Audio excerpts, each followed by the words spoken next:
What's up guys, it's Shane here from House of Cards TCG, and today we have a tier list for you going over the best board breakers of the format, which ones to put in your main deck, side deck, and which ones to put in the garbage can. It's Tyler from House of Cards TCG, and today Shane and I are competing in another tier list where you get to decide whose tier list is better, mine or Shane's. So we're going to go head to head and we're going to complete this tier list. Today we're talking about board breakers. I know this is a hot topic because it's a matter of, do you do hand traps, do you do board breakers? If you do board breakers, do you main them, do you side them, which ones? So today Shane and I are going to go head to head. We're going to talk about these different board breakers, and you're going to get basically two different opinions, one from Shane and one from me, and you can decide whose you enjoy better. Keep in mind, Shane's more of a mid-range player. I'm a lot of a combo player, so that could play a role in what we decide to do with these board breakers. We just want you to be prepared and let you know how best to counter the current meta. So make sure to like and subscribe to the channel. Let us know if there's anything that you would change, if you disagree with our opinions, and yeah, let's hop right in. But without further ado, just make sure to please like and subscribe. Like the video for us and subscribe to the channel. We've really been seeing some insane growth and we really appreciate all the support. Hopefully you're enjoying these type of videos. And without further ado, officially, let's dive on in to the next tier list we're doing, which is board breakers. House of Cards TCG. Okay, so the first one we're going to talk about is Book of Moon. To me, Book of Moon is main deck worthy. I think this card is really strong. It really beats the Kashtira board if they just go for the Arise Heart Pass, which is a really popular board. It does lose to their Forbidden Lance, but you kind of have to take that L if they have it. If they have it, they have it. It's just a good card you can top deck as a sixth card as well, which I really like. Which most of these are, but and it's really strong going first because it's a quick play. So if you draw it going first, most of these board breakers are kind of dead. But with this card, you can set it. It's really powerful against Kashtira, pseudo FTK. If you just Book of Moon, their special summon kind of locks them out of the turn unless they have a really broken hand. So I think Book of Moon is main deck worthy. I couldn't see myself siding it really at all. It would either be in the main deck or nothing. So. I do like it in the main deck. I've been experimenting with it, and I think it's really good. Book of Eclipse, and this one's kind of obvious. Everyone's main decking this card. It's just really powerful against Kashtira no matter what their board is. Helps you play around cards like Skill Drain. Same thing with Book of Moon. I think it's a really strong card this format. It's decent versus Despia to kind of eliminate the threats, get the Mirror Jade out of the way. It's just a really strong card in general. Lunar Eclipse, probably a little bit more situational. I don't want to say garbage, but if your deck has a good discard outlet, if it has a lot of hand advantage, then this card is really strong. It's, again, strong going first or second, and the fact that it targets two is really, you get a lot of value out of it if you have a good discard outlet. So I think it's main deck worthy. Again, just kind of depending on what deck you're playing. Like if you're playing something like Runic Naturia where you have good cards that you can discard, I like. All right, diving on into the first card, of course, we have Book of Moon.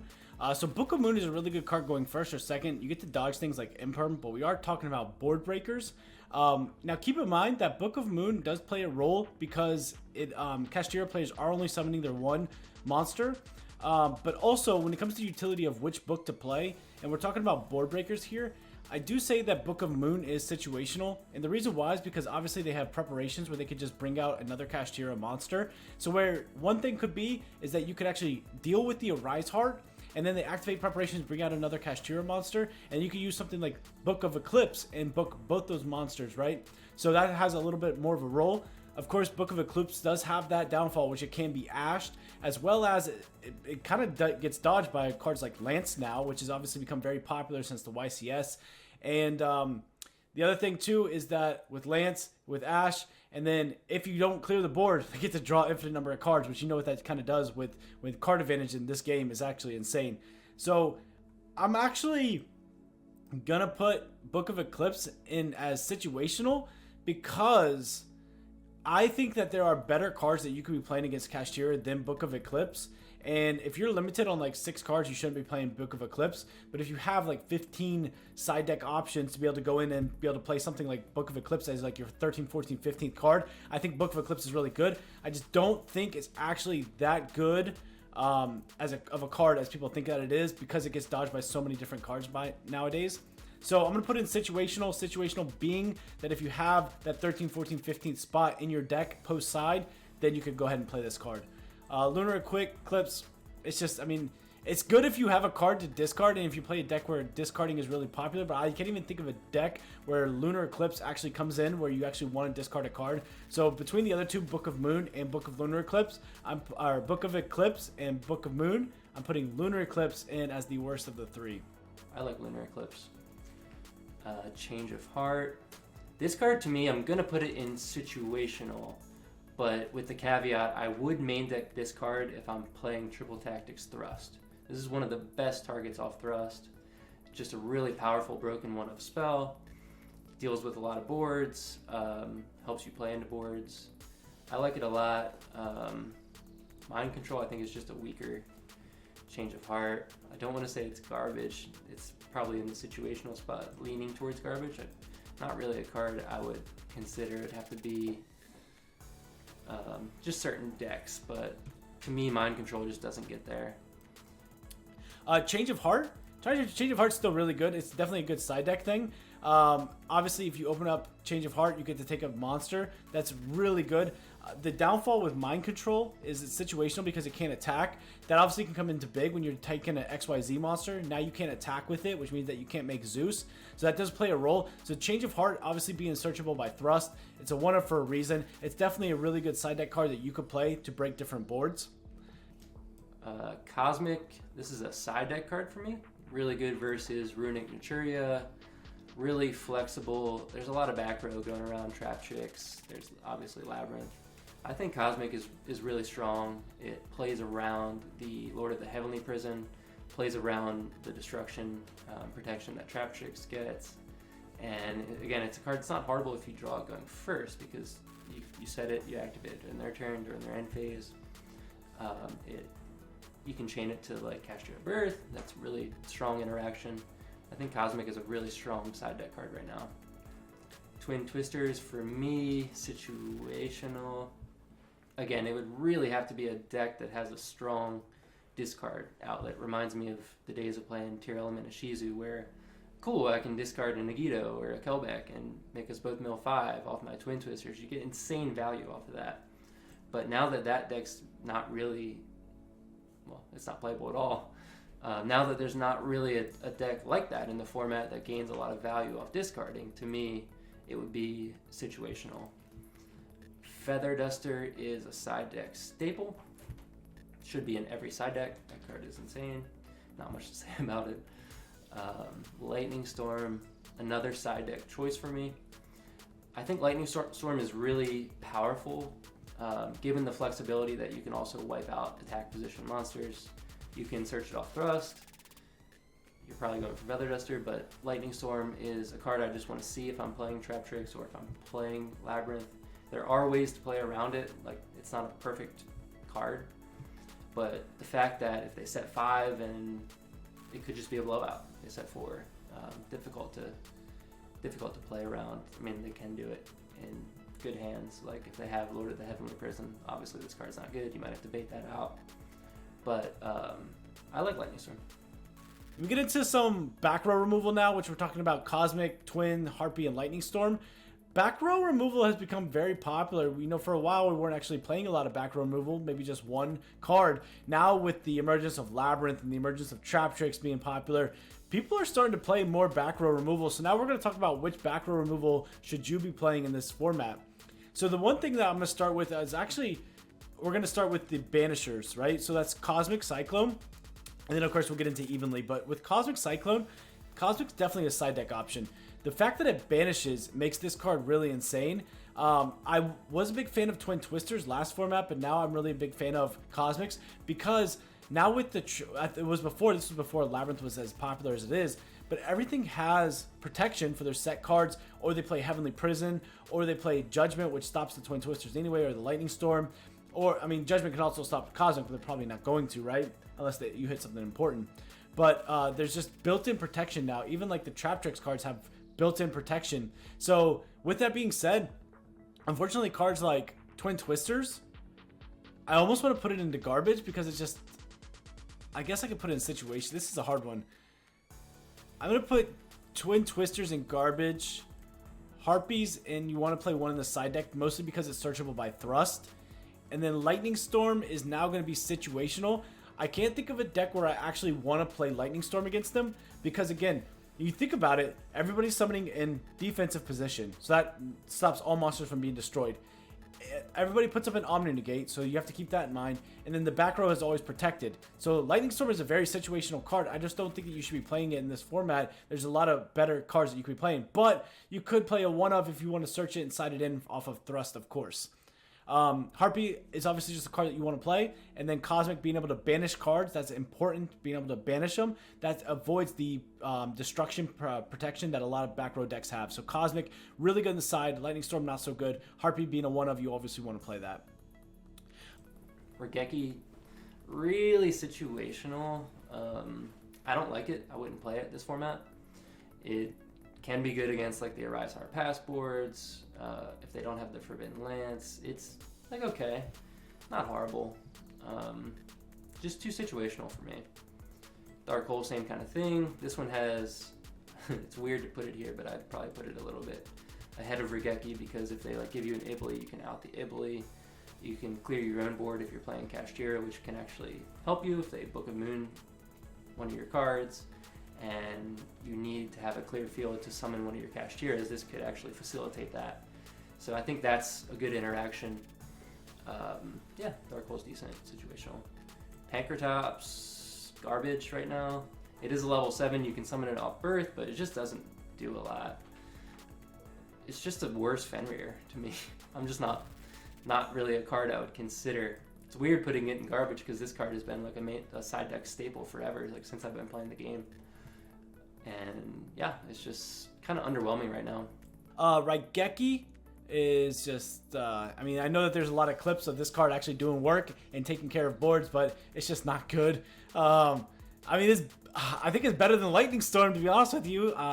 You know what? Call me crazy. I might actually switch those. I might gonna have to switch, put Lightning Storm in garbage, and I'm gonna put Raigeki in situational, because obviously Raigeki can actually deal with boards whether they're in defense or flip face down. It doesn't matter. Raigeki deals with them, whereas Lightning Storm is so particular. It says they have to be in face-up attack position, and you can't control any face-up cards. So basically, well, I mean, there's no face-down attack position, obviously, but you get what I'm saying here. So I'm actually gonna switch those. I think that Raigeki is more situational, and I'm gonna go with Lightning Storm and put that in garbage. Dark Hole, again, situational. If you're scared of Ibly, if your deck can't deal with Ibly, obviously Dark Hole is really good. But again, a lot of cards just have Omni Negates or they have that protection.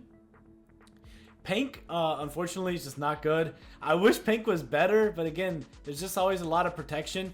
P.u.n.k could come in actually as situational. If you don't do well with Floodgates and you're going against the Labyrinth, you could put in one copy of P.u.n.k. P.u.n.k can obviously summon and then pop a back row, because the Floodgate only works, the protection most of the time only works with their face down. So when they're face up, like a Floodgate, P.u.n.k can actually pop that and get rid of that. So that is important to know. So I will go ahead and put P.u.n.k in the situational category, because of that only reason is if your deck does not do well to Floodgates, like Anti-Spell Goes in Rivalry, those kind of cards, you can play one P.u.n.k and hopefully have an out to those cards. Dark Ruler, situational. If you're playing an opponent that just tries to set up an unbreakable board, maybe they see that a lot of the meta's playing just board breakers, no hand traps, so they're like, oh cool, I'm just going to set up an unbreakable board. Then Dark Ruler is insane. It becomes like a side deck card. But to me, there's just not many decks that are abusing that right now. And if you do play a deck like that at a tournament, it's probably few and far between. So it's just not, it doesn't get, I'm not siding in enough matchups for me to really put it in the side deck. Your side deck really, in a format like this that's so diverse, you really have to have your side deck built really specifically, and Dark Ruler isn't a card that I think is side deck worthy this format. Droplet, garbage. You can't actually even activate Droplet under Arise Heart, under Shifter. So if you're playing a card that can't be used against the best deck of the format, why is it in your side deck? And it costs you hand advantage. I just don't like it. I mean, if like you could say situational because there's maybe some decks that this card could maybe get you some sort of advantage off of. I don't really know what that would be. I know there was a couple of lists I saw from the YCS in Vegas that had this actually in the side deck. And I think they were playing Kashtira, which was interesting to me. But I just couldn't really see myself siding that card in, knowing that if they just make an Arise Heart, I have 3 dead cards. So I don't like it. It's garbage. Evenly main deck worthy. This is a god card this format. Very few decks can play around it. Kind of sucks if you're playing Despia because they can play around it actually really easily.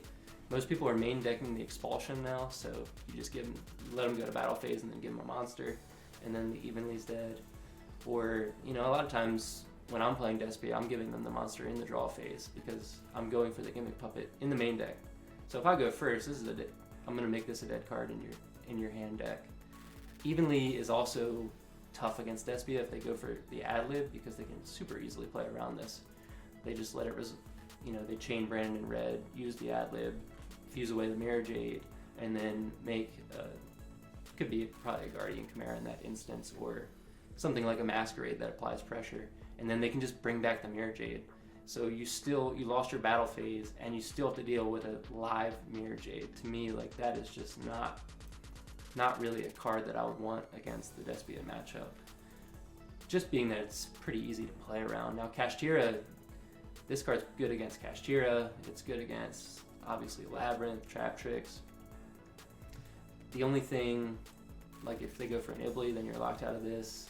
If they have a Judgment set or something. But overall, I think it's a really good card. Dark Ruler no more. Situational. 1 copy to search off Thrust is not bad. The reason why I say that is because combo decks are still freely comboing. And so when you compare yourself into these combo decks, you being able to Dark Ruler them, a lot of decks that I know because I'm a combo player, we're not caring about Dark Ruler. We're playing. Like, we're just comboing off and doing our full combo and break our board because we know that you don't have Dark Ruler. So Dark Ruler is situational. I think it could be even a side deck. You can definitely put 1 in the side deck, but I won't put it in situational because it's not quite there. There's just better cards that you could play.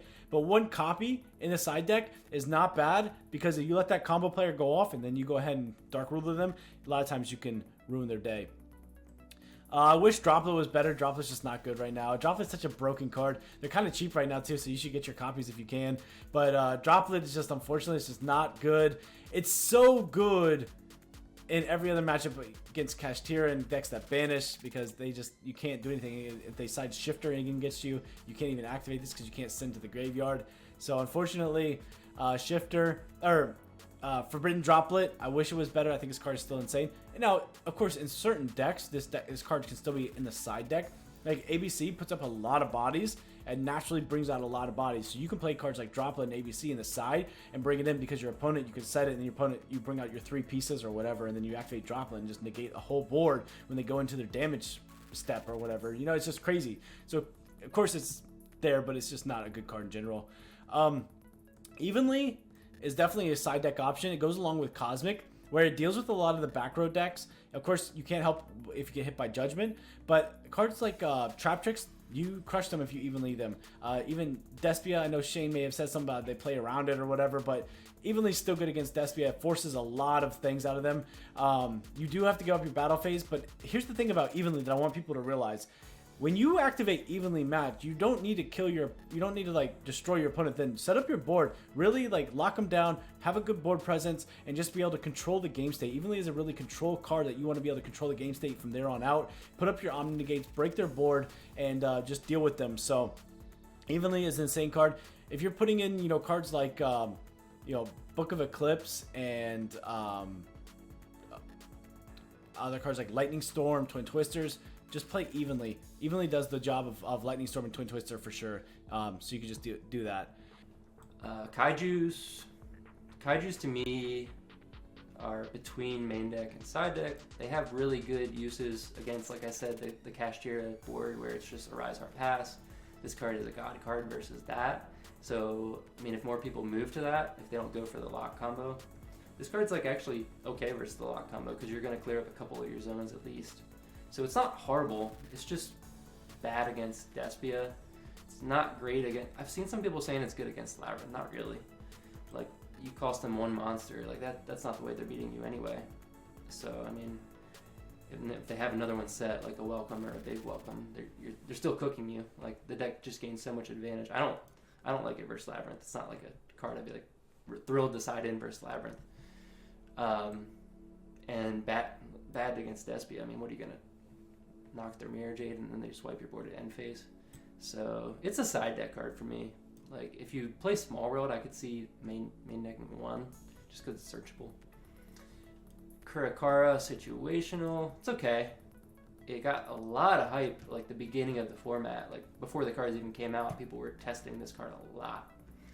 And since, like, I think I've seen probably almost all of the YCS topping deck profiles, and I don't think I saw this card once.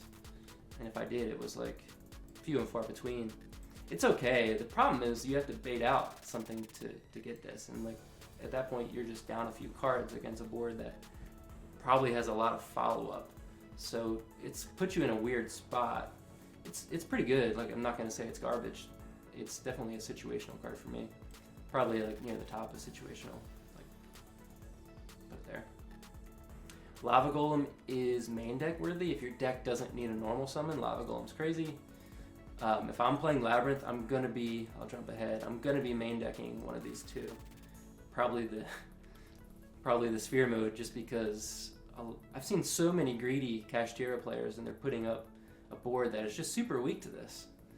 And you can really punish them. So I think both of these, if I'm playing Labyrinth or if I'm playing a deck that does not need a normal summon, like, these are really powerful cards that I want in my main deck.